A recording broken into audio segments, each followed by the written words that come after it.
রাত গভীর হলে বাতাসে ভেসে আসে এক অজানা শীতলতা। পুরনো বাড়ির দরজায় ধাক্কা দেয় কিছু অদৃশ্য ছায়া, আর চারপাশে ছড়িয়ে পড়ে ভয়। যেখানে প্রতিটি গল্পে লুকিয়ে থাকে আতঙ্ক, এক শীতল নিঃশ্বাস। সাবস্ক্রাইব করুন আর ঢুকে পড়ুন এক অন্ধকার জগতে, যেখানে ভয়টাই সত্য।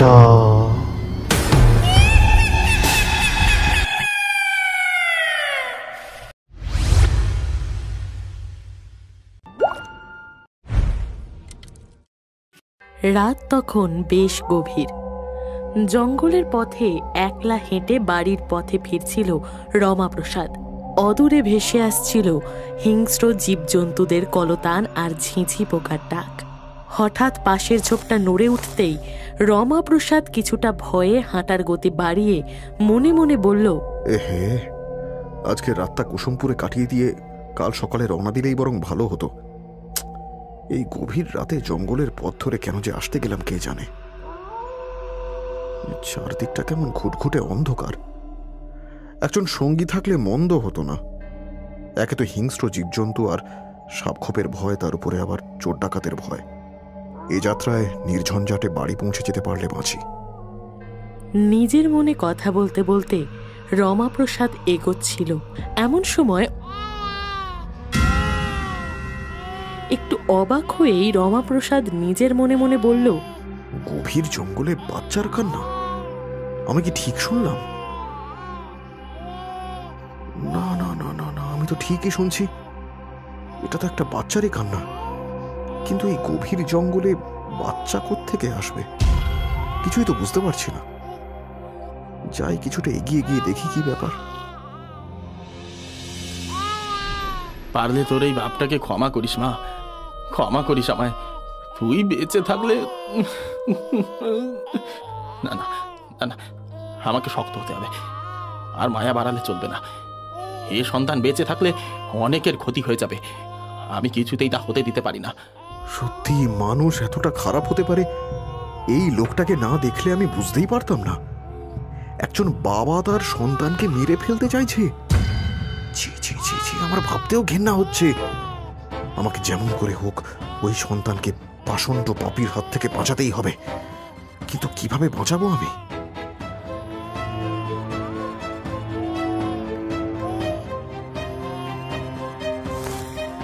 মহাজন তার কোলের সদ্যজাত শিশুটিকে আগুনে নিক্ষেপ করতেই যাবে, এমন সময় রমাপ্রসাদ ভজনের মাথায় ডাল দিয়ে সজোরে আঘাত করতেই আর সাথে সাথে শিশুটিও পড়ে গেল মাটিতে। রমাপ্রসাদ সময় অপচয় না করে শিশুটিকে কোলে তুলে নিল। ওহ, এ কেমন পাষণ্ড বাবা যে কিনা নিজের সন্তানকে মেরে ফেলতে দুবার ভাবে না। এমন ফুটফুটে মেয়েকে কেউ মারতে পারে? ইস, হে ঈশ্বর, কেউ চেয়েও পায় না, আবার কেউ পেয়েও তার কদর করতে জানে না। শিশুটি রমাপ্রসাদের দিকে তাকিয়ে খিলখিল করে হাসতে লাগলো। আমি জানি না তুই কে, কি বা তোর বংশ পরিচয়, তবে তুই যেই হোস না কেন, তুই আজ থেকে আমার সন্তান। আমার পরিচয়ই হবে তোর পরিচয়। রমাপ্রসাদ এগিয়ে যাচ্ছিল সামনের দিকে। ওকে মেরে ফেলো, ওকে নিয়ে যেও না, ওকে মেরে ফেলো, মেরে ফেলো ওকে, মেরে ফেলো, মেরে ফেলো ওকে।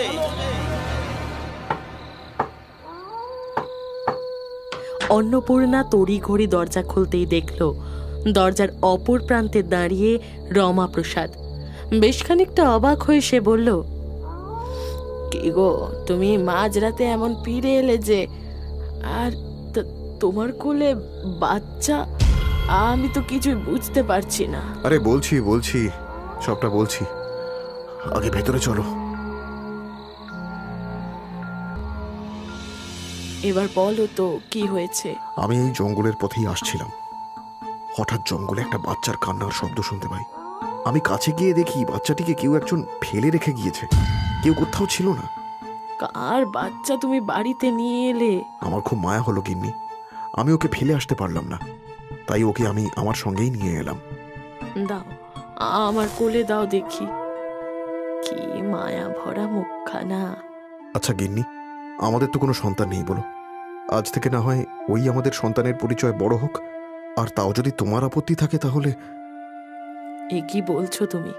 ও আমাদের পরিচয়ে বড় হবে।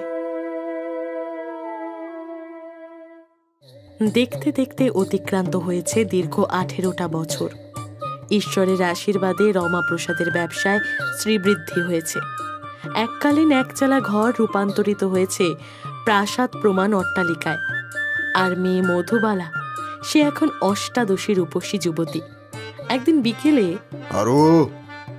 আরো কোথায় আছিস? তাড়াতাড়ি এদিকে আয়। আগে কথা বাবু বলেন। আরে মধুমাকে দেখছি না, সে কোথায় তাকে গিয়ে বল আমি ডেকে পাঠিয়েছি। আগে কথা বাবু, এই দিদিমণি তো ঘরে নাই, এই সে নদীর দিকে গেছে। ঠিক আছে, তুই যা, তাকে গিয়ে ডেকে নিয়ে যা।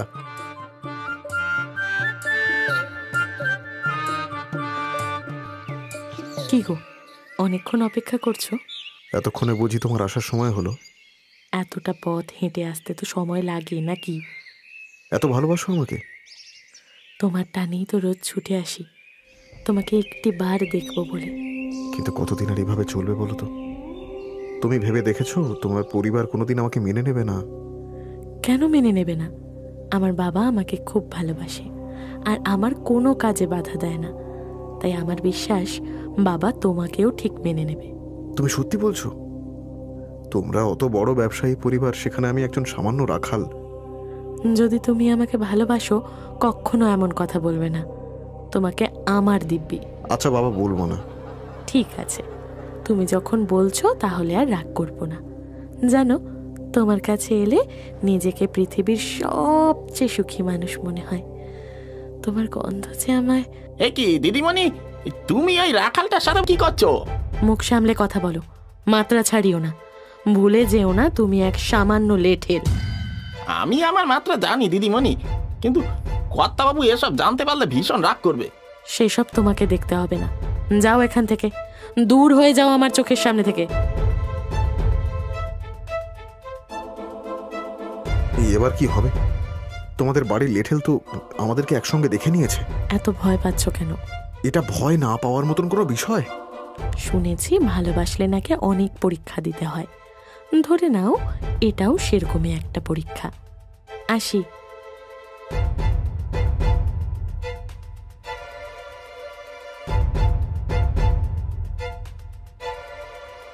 এ কি, তুই একলা ফিরে এলি যে? মধু কোথায়? আগে কর্তাবাবু, দিদিমণি নদীর পাড়ে রাখালের সাথে। আরে মধু, মধু দাঁড়া দাঁড়া, আমি বলছি। কি হয়েছে তাড়াতাড়ি বলো। হারু বলছিল তুই নাকি নদীর তীরে রাখালের সাথে। ঠিকই তো বলেছে, যা দেখেছে তাই বলেছে। তার মানে তুই কি ভুলে যাচ্ছিস তুই কোন বংশের মেয়ে? তুই যা শুরু করেছিস এরপর তো গ্রামে মুখ দেখানো যাবে না। ভালোবাসার সময় বংশ দেখিনি মা। এক চড় মারবো মধু। তুমি একটু চুপ করো গিন্নি, আমাকে কথা বলতে দাও। তা হ্যাঁ রে মা, তুই কি রাখাল ছেলেকে ভালোবাসিস? হ্যাঁ বাবা, আমি বংশীকে খুব ভালোবাসি। বিয়ে করলে আমি ওকেই করব। তোর মাথাটা কি একদম খারাপ হয়ে গিয়েছে? কি যা তা বলছিস? গিন্নি, হচ্ছেটা কি? থামো। আমার মেয়ে যখন কাউকে ভালোবাসে, আমি আমার মেয়ের ইচ্ছের বিরুদ্ধে গিয়ে তার অন্য কোথাও বিয়ের বন্দোবস্ত করব না। ও যাকে ভালোবাসে সে যেমনই হোক, আমি সেই ছেলের হাতেই আমার মেয়েকে তুলে দেব। আমার মেয়েটা না হয় প্রেমে অন্ধ হয়ে গিয়েছে, কিন্তু তুমি, তোমার কি বুদ্ধিভ্রষ্ট হয়েছে? মধুমা, তুই ভেতরে যা। আরো তুইও যা, আমার তোর গিন্নিমার সঙ্গে কিছু কথা রয়েছে। এবার বলো কি বলবে। এমন কিছু কথা রয়েছে যা আমি তোমাকে আজও বলিনি। কি এমন কথা বলবে তুমি? আর মাত্র কয়েকটা দিন অপেক্ষা করো, তোমার সব প্রশ্নের উত্তর আমি দেব।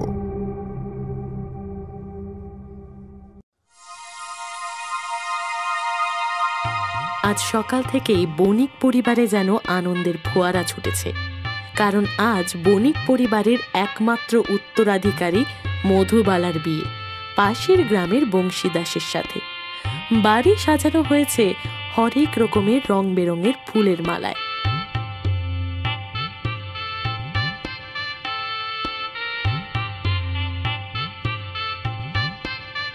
বাবা বংশী, একটু এদিকে এসো, তোমার সঙ্গে আমার কিছু কথা রয়েছে। হ্যাঁ বলুন, কি বলবেন?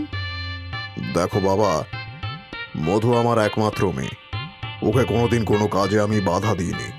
ও আমার প্রাণের চেয়েও প্রিয়। শুধু এটুকুই অনুরোধ, ওর চোখে যেন কোনোদিন জল না আসে। আমি আপনাকে কথা দিচ্ছি, আমি কোনোদিনও মধুর চোখের জলের কারণ হব না। এটুকু ভরসা আমায় করতে পারেন আপনি। যাক, এবার আমি একটু নিশ্চিন্ত হলাম। কি গো, এখানে বসে কি করছো? আমি সেদিন তোমায় মিথ্যে কথা বলেছিলাম এটা ভেবে যে আমার মুখে সমস্ত সত্যি শোনার পর বিপদের ভয়ে তুমি যদি মধুকে আমাদের সাথে রাখতে না চাও, সেই জন্য। মানে? সেদিন জঙ্গলে ফেরার পথে একটা বাচ্চার কান্নার আওয়াজ শুনে আমি সামনে যাই এবং গিয়ে দেখি মধুর বাবা মধুকে জ্যান্ত আগুনে নিক্ষেপ করতে যাচ্ছিল।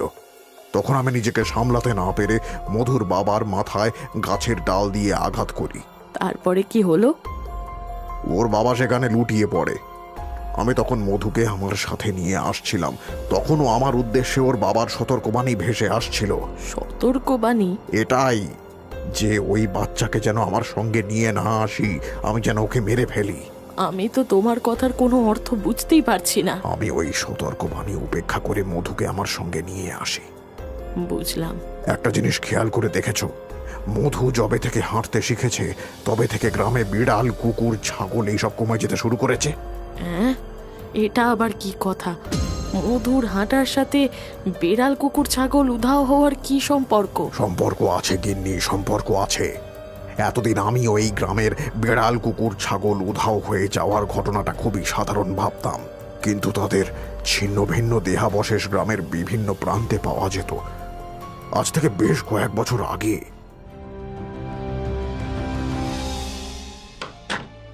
এ কি, এত রাত্রে মেয়েটা গেল কোথায়?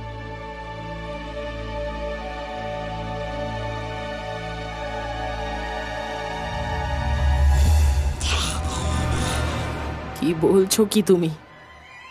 হ্যাঁ, ওই দিনের ওই দৃশ্য দেখার পরে আমার গা শিউরে উঠেছিল। অবশ্য আমি এই ঘটনাটা বিভিন্ন তান্ত্রিক, সাধু, সন্ত কাউকেই বলতে বাকি রাখিনি, তো কেউ ওর সঠিক সমাধান আমাকে দিতে পারেনি। মধু যে কোনো মানুষ নয়, আমি সেটা ওই দিন ওই ঘটনাটা না দেখলে বুঝতে পারতাম না গো। তাহলে এবার কি করণীয়? তাই মধুকে আমি কোনো কাজেই বাধা দিই না, কারণ কখন কি রূপ বেরিয়ে আসে তার কে জানে।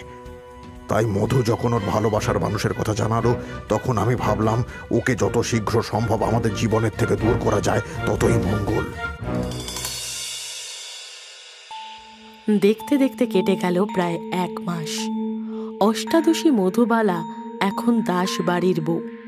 কিন্তু ওই কথায় আছে না, স্বভাব যায় না মূলে, একদিন না একদিন তার সঠিক রূপ প্রকাশ পায়। আর ঠিক তেমনটাই হলো মধুবালার সাথে। রাত তখন বেশ গভীর। হঠাৎ ঘুম ভেঙে গেল মধুবালার। চুপিসারে এগিয়ে গেল বাইরের দিকে। আর এদিকে চোখের সামনে গোয়াল ভর্তি গরু। আহা! এদিক ওদিক তাকাতেই সামনে একটা হৃষ্টপুষ্ট গরুর দিকে নজর গেল মধুর। মুখে ফুটে উঠল এক বাঁকা হাসি। এক মুহূর্ত সময় অপচয় না করে গরুটির গলা কামড়ে ধরতেই অবলা প্রাণীটি মরণ যন্ত্রণায় ছটফট করতে লাগলো।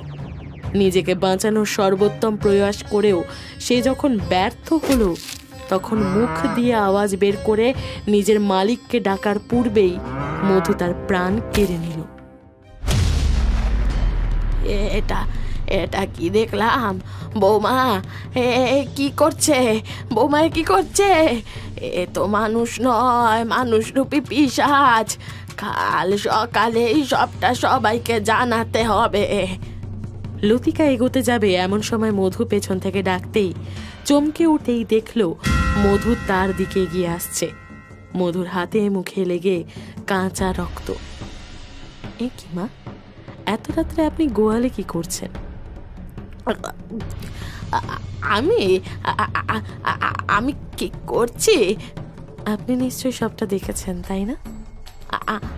আমি আমি আমি আমি কাউকে কিছু বলবো না। তুমি আমাকে মেরো না। তা তো হয় না মা, আপনাকে যে মরতেই হবে। কথাটা শেষ করে মধু নিজের ধারালো নখগুলো লতিকার গলা বরাবর ঢুকিয়ে দিতেই গল গল করে বেরিয়ে এলো রক্ত, আর সেই রক্ত জিভ দিয়ে চেটে খেতে লাগলো মধু। তারপর একে একে শরীরের মাংস, অস্থি, মজ্জা সমস্ত কিছু নিমেষের মধ্যে সাবার করে এক তৃপ্তির হাসি হেসে মনে মনে বলল,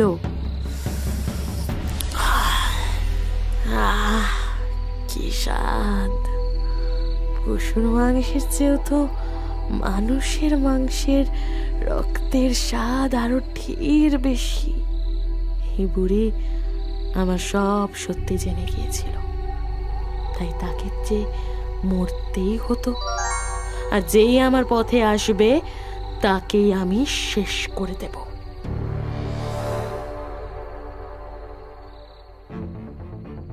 পরের দিন সকালে বংশী সমস্ত বাড়ি তন্ন তন্ন করে খুঁজেও তার মাকে কোথাও পেল না। এভাবে কেটে গেল আরো একটা মাস। এই এক মাসে গ্রাম থেকে উধাও হয়ে গেল 4-4টে মানুষ। একদিন বাড়ির দাওয়ায় বসে নিজের মনেই বিড়বিড় করছিল বংশী, মা কোথায় গেলে তুমি আমাকে ছেড়ে? হ্যাঁ, কোথায় গেলে? জানো তো, আমার মনে হচ্ছে রাতের আঁধারে হায়না বা নেকড়ে জাতীয় কোনো পশু মানুষ টেনে নিয়ে যাচ্ছে কিনা কে জানে। প্রথমে মা, তারপর আরো 4-4টি মানুষ এইভাবে উধাও হয়ে গেল। আমার না খুব ভয় করছে। সেটাই তো আমিও ভাবছি যে এইভাবে গ্রাম থেকে 4-4টে জলজান্ত মানুষ উধাও হয়ে যেতে পারে না। এ কোনো পিশাচেরই কাজ। কয়েকদিন এসব বন্ধ রাখতে হবে। আমি চাই না তুমি আমার সব সত্যি জেনে যাও, আর তোমার মায়ের মতো তোমারও একই পরিণতি হোক।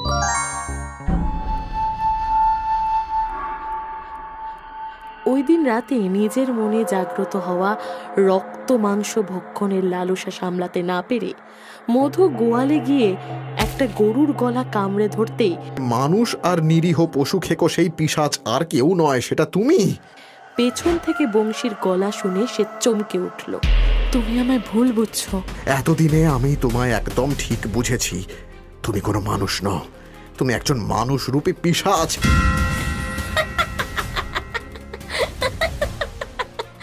ঠিক ধরেছিস, আমি মানুষ নই। এতদিন গরু, ছাগল, কুকুর এসব খেয়ে পেটের জ্বালা মিটিয়েছি। তারপর মাকে খাওয়ার মাধ্যমে শুরু করেছি মানুষ খাওয়া। ফসন্ডি, তোকে আমি ছাড়বো না। তুই আমার মাকে খেয়েছিস। তোকে যদি আগে চিনতে পারতাম, তোকে ভালোবেসে বিয়ে করেছিলাম আমি। আর তুই আমার কিচ্ছু করতে পারবি না। ওদের খেয়েছি, এবার তোর পালা।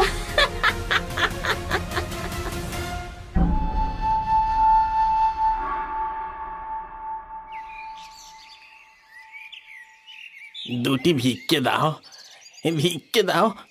কতদিন হয়ে গেল খাবার খাইনি, দুটি ভিক্ষে দাও। ভগবান তোমাদের মঙ্গল করবে। হ্যাঁ গো, বাইরে একটা ভিখিরি এসেছে, ওকে দুটি ভিক্ষে দিয়ে এসো। আমার যেদিকে মেলা কাজ পড়ে আছে। হ্যাঁ, ঠিক আছে।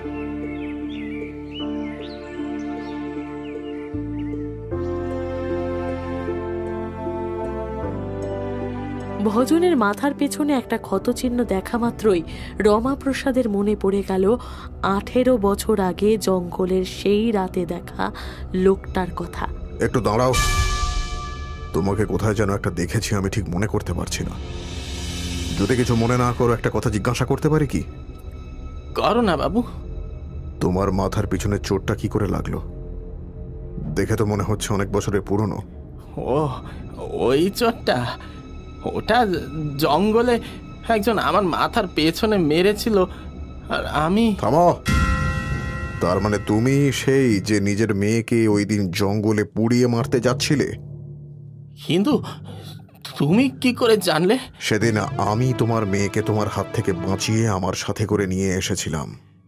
তার মানে সে এখনো বেঁচে? হায় ঈশ্বর, তুমি ওকে বাঁচিয়ে কি বড় ভুল করেছো তুমি নিজেও জানো না। সাধারণ মেয়ে নয়, ও একজন পিশাচ। কিন্তু একজন মানুষ কিভাবে? সব হতে পারে, সব। আমার বউটা কালো জাদু করতো, তখন মেয়েটা ছিল পেটে। তন্ত্রক্রিয়ায় কোনো একটা ভুল হয়ে যাওয়ার জন্য আমার স্ত্রী মারা যায়, আর সাথে সাথে তার পেট ফেটে বেরিয়ে আসে আমাদের সন্তান। তারপর?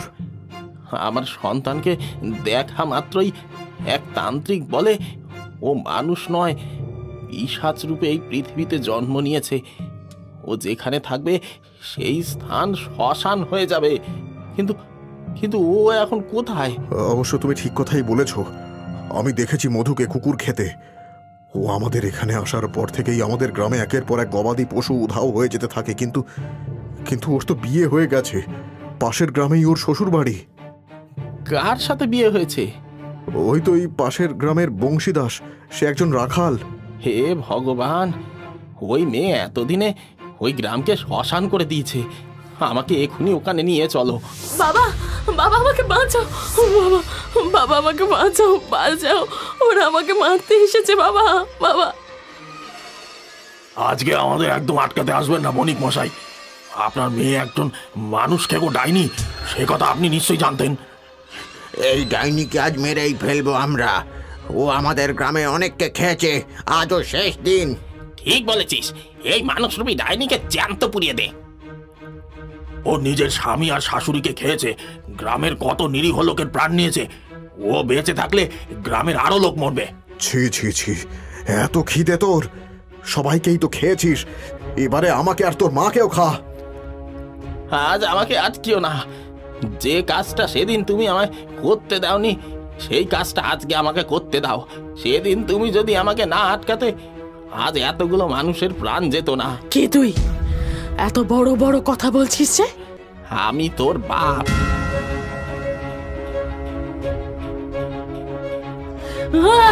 জ্বলে গেল, জ্বলে গেল। তোকে তোর পাপের শাস্তি পেতেই হতো, এটাই তোর প্রাপ্য। ভাবিস না আমি হেরে গেছি। আমি আবার ফিরে আসবো, আমি আসবোই প্রতিশোধ নিতে।